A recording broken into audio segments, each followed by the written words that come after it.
Hello everyone. तो आज के इस वीडियो में आज हम नीट के केमिस्ट्री को मतलब सही तरीके से पढ़ने का एक परफेक्ट प्लान और स्ट्रेटेजी देखने वाले हैं जो मैंने फॉलो किया था। ठीक है, जिसे फॉलो करने से मेरे मतलब फर्स्ट मॉक टेस्ट में 23 से लेके मैंने मेन नीट एग्जाम में 150 तक का स्कोर की कर लिया था। ठीक है, तो इसके पहले के वीडियो में मैंने फिजिक्स को कैसे पढ़ना है वो बताया था। अगर आपने नहीं देखा तो जाके आई बटन पे दिया हुआ है, देख लीजिए। ठीक है, तो मेरा शुरू में क्या था, मतलब मेरा फिजिक्स और केमिस्ट्री एकदम दोनों एकदम बकवास कंडीशन में था। ठीक है, मुझे बायो थोड़ा बहुत आता था, लेकिन फिजिक्स और केमिस्ट्री मेरा एकदम डूबा हुआ था। ठीक है, फिजिक्स में फर्स्ट मॉक टेस्ट में 27 के आसपास आए थे आपके मार्क्स, और केमिस्ट्री में लगातार 3-4 महीने मुझे कुछ समझ में नहीं आया। मतलब केमिस्ट्री का सी भी नहीं आता था मुझे।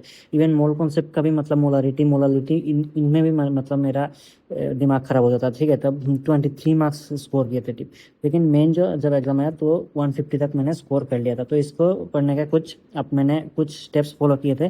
देखिए, पहले तो एक अप्रोच हम देख लेते हैं, प्लान। देखिए, यहाँ पे बहुत सारी चीज़ें लेकर लाया हूँ और लास्ट में बोनस टिप्स भी दूंगा जो कि आपके लिए बहुत ज़्यादा इंपॉर्टेंट होने वाला है। ठीक है, तो वीडियो को एंड तक देखना, बने रहिए वीडियो में। देखिए, पहला जो एक अप्रोच क्या रहना चाहिए आपका, मतलब केमिस्ट्री एक ऐसा सब्जेक्ट है ना, बहुत ही वोलेटाइल सब्जेक्ट है। ठीक है, इसको या तो आपको रटना पड़ेगा या फिर आपको समझना पड़ेगा। ठीक है, बायो में क्या होता है, आपको आपने मान लो आपने लेक्चर कर लिया और उससे बाद आप डायरेक्ट क्वेश्चन प्रैक्टिस आप आराम से कर सकते हैं। ठीक है, लेकिन केमिस्ट्री में ऐसा नहीं होता। केमिस्ट्री और फिजिक्स में दोनों, मतलब फिजिक्स में क्या होता है, फिजिक्स में लेक्चर करने के बाद आपको क्वेश्चन प्रैक्टिस करना पड़ता है, तभी जाके आपका फिजिक्स अच्छा होगा।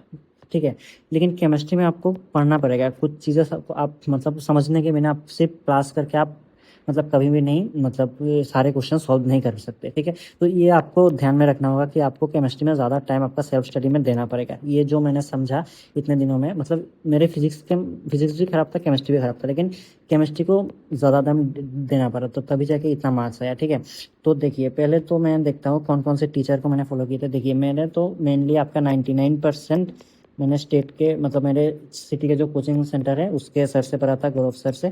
ठीक है, 99.99%। ठीक है, 1% जो समझ में नहीं आता था वो मैंने पीडब्ल्यू से करा था। अगर आपको कुछ ऑर्गेनिक का कोई पॉइंट समझ में नहीं आया तो मैंने पंकज सर से किया था।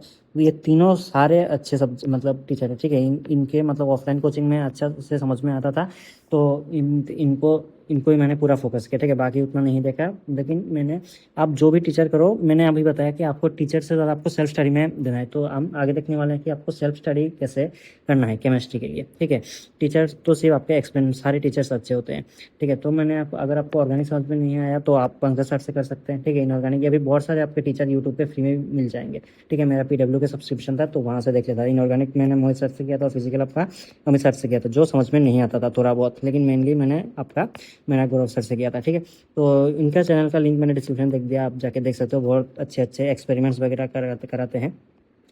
नेक्स्ट जो मेन पार्ट आता है केमिस्ट्री में, ठीक है, ये आपको फॉलो करना है। देखिए, इसको ध्यान से समझिए, आपको कैसे करना है इसको आप लिख लीजिए। ठीक है, पहले आपको मतलब मान लो आपने आज लेक्चर किया कोचिंग में जाके, ठीक है, या फिर ऑनलाइन कोचिंग जो भी हो, आपने लेक्चर किया। लेक्चर के साथ साथ आपको नोट ज़रूर बनाना है, ये मस्ट है। ये सिर्फ केमिस्ट्री के लिए नहीं, आप तीनों सब्जेक्ट के लिए आप वैलिड मान सकते हो। ठीक है, नोट के अलावा आप मतलब क्या ही बताएं, नोट के अलावा आपका कुछ नहीं हो सकता। पहले लेक्चर देखो, नोट्स बनाओ, फिर घर पे आके उन नोट्स को एक बार पढ़ो, बस एक बार रीडिंग दो, मतलब क्या क्या पढ़ाया। उसके बाद आप देखिए, पहले ये करना पड़ेगा फिर ये।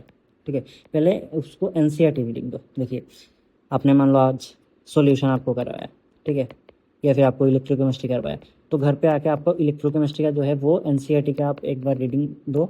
और एनसीईआरटी और आपके नोट्स पढ़ने के साथ साथ, मतलब लेक्चर के नोट पढ़ने के साथ साथ आप एक शॉर्ट नोट बना लो, मतलब एकदम छोटा छोटा करके, जो आपको मतलब लगता है कि आपको इंपॉर्टेंट लगता है, या फिर कोई पॉइंट जो आपको समझ में नहीं आता थोड़ा, या फिर कोई आपको न्यूमेरिकल, ये मतलब जो थोड़ा टफ है, ये सब आप अपने एक मतलब एक छोटा सा बुक पे, मतलब कॉपी पे लिख सकते हो। ठीक है, उसे हम शॉर्ट नोट बना करके देख सकते हैं, या फिर मेरे टेलीग्राम चैनल पे मैंने बहुत कभी कभार देता रहता हूँ, मतलब फ्री में, तो उसको आप ज्वाइन कर लेना, आपको मतलब बहुत सारे हेल्प भी मिलेगा। ठीक है, तो ये आपको मतलब जिस दिन आपको लेक्चर किया उस दिन का काम है आपके। ठीक है, लेक्चर को मतलब देख के छोड़ के नहीं रखना है, तो अगर आपने बैकलॉग कर लिया तो और भी ज़्यादा दिक्कत होने वाली है आपके केमिस्ट्री में। ठीक है, ये आपको ध्यान रखना है। तो उसके मतलब मान लो आज अपने शाम को, आपके मान लो शाम को 4 बजे तक आपका लेक्चर था, ठीक है, रात को आके आपने 11 बजे तक आपने इतना कर लिया। ठीक है, अब आता है मेन रिवीजन की बारी। रिवीजन को कैसे करना है, कब करना है, तो आपने 11 बजे तक के साथ साथ आपको रिवीजन को कुछ अगले दिन मान लो आपने सुबह सुबह 10 बजे को आपको मतलब नोट्स खुले बिना, ठीक है, आपको एक ब्लैंक पेज लेना है, उस पर आपको जितना याद है, पहला दिन पढ़ा हुआ जितना याद है, मान लो इलेक्ट्रोकेमिस्ट्री आपने पढ़ा था, तो उस पर जितना आपको याद है वो लिख के जाइए। जब आपका खत्म हो जाए तब आप नोट्स को ओपन कीजिए और फिर आप चेक कीजिए कि कौन कौन सा आप टॉपिक भूल गए और कौन कौन सा आपका गलत हुआ। ये मतलब 100% यूज़फुल आपका रिविजन प्लान स्ट्रेटेजी रहता है, ठीक है। इसे करने से अगर आपको मतलब इसे एक्टिव रिकॉल कहते हैं, इसे करने से मतलब आपको बहुत दिन तक याद रहता है, इवन आप पूरा साल भी आपको आसानी से याद रह जाता है, ठीक है। ऐसे करते रहोगे, ऐसे रिवीजन करते रहोगे तो उसके बाद जाकर आपको क्वेश्चन प्रैक्टिस करना है। अब क्वेश्चन प्रैक्टिस मतलब आलतू फालतू मतलब मॉड्यूल से करने की आपको कोई ज़रूरत नहीं है, ठीक है।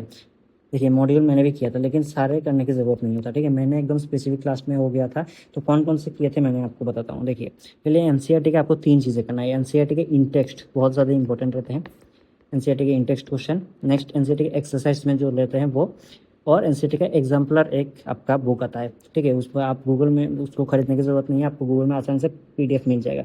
हर एक चैप्टर का मैक्सिमम से मैक्सिमम 10 से 15 क्वेश्चन रहता है आपका मतलब एनसीईआरटी एग्जाम्पलर में। ये 3 आपको मस्ट करना है। नेक्स्ट पीवाईक्यू, लोग कहते हैं पास्ट 10 ईयर्स का करो या फिर 15 ईयर्स का करो, लेकिन मैं आपको जो सजेशन दूंगा वो जब से नीट शुरू हुआ है, मतलब एआईपीएमटी जब से शुरू हुआ है 1988 से, तब से लेके आप 2024-23 तब जब तक है, ठीक है, रिसेंट, उतने दिन तक आपका सारे पीवाईक्यू कर लो। सारे ज़रूरत नहीं होते, मतलब जो एनसीईआरटी से आपका रिलेटेड रहता है उनको आपको करना पड़ेगा, ठीक है।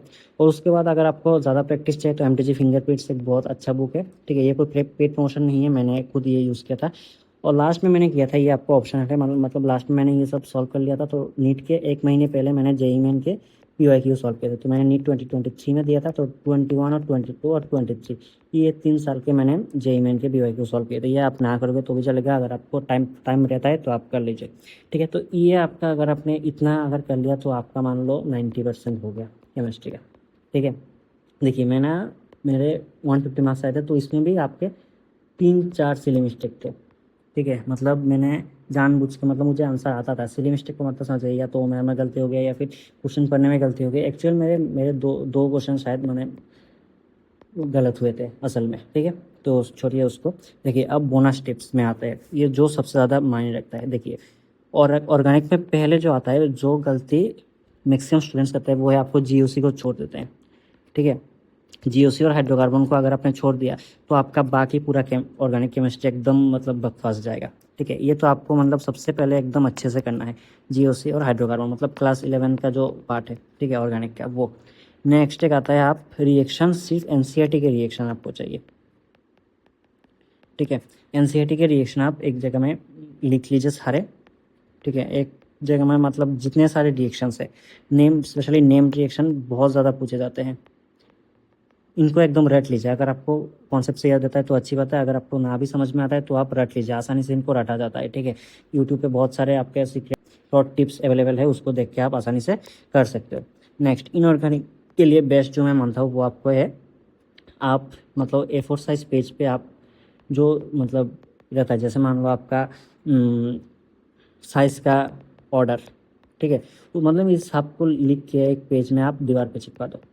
सेम आप इस पर रिएक्शन किससे के साथ भी कर सकते हैं, एक पेज में सारे रिएक्शन लिख के आप दीवार पे चिपका दो।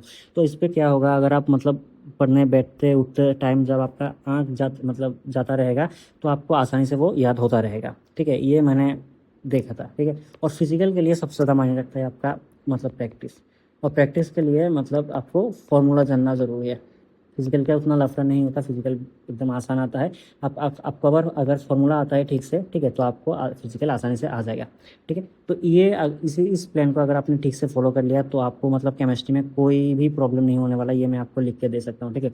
आप बस एग्जाम को अगर आपने एकदम अच्छे से फोकस लेके दे दिया तो आपका 180 में से 180 लाना भी आपका कोई बड़ी बात नहीं है, ठीक है। केमिस्ट्री एक बहुत ईजी सब्जेक्ट है। मुझे पहले मतलब केमिस्ट्री से मेरा एकदम मतलब क्या बताया, मैं केमिस्ट्री को सबसे ज़्यादा मैं हेट करता था, लेकिन लास्ट में आते आते मतलब केमिस्ट्री मेरा फेवरेट सब्जेक्ट बन गया और अभी भी है, ठीक है। अब कुछ कुछ चीज़ें ऐसे भी है जो मैंने अभी तक मैंने नहीं मतलब अभी भी मुझे याद है कभी कुछ कुछ चीज़ें। तो ऐसे अगर आप पढ़ते रहोगे, इस स्ट्रेटेजी को अगर आप फॉलो करोगे तो डेफिनेटली आपका स्कोर जो है वो इम्प्रूव होगा, ठीक है। और कोई अगर प्रॉब्लम हो तो आप मुझे टेलीग्राम पर DM कर सकते हो और टेलीग्राम चैनल ज्वाइन कर लेना। तो आज के लिए इतना ही, थैंक यू।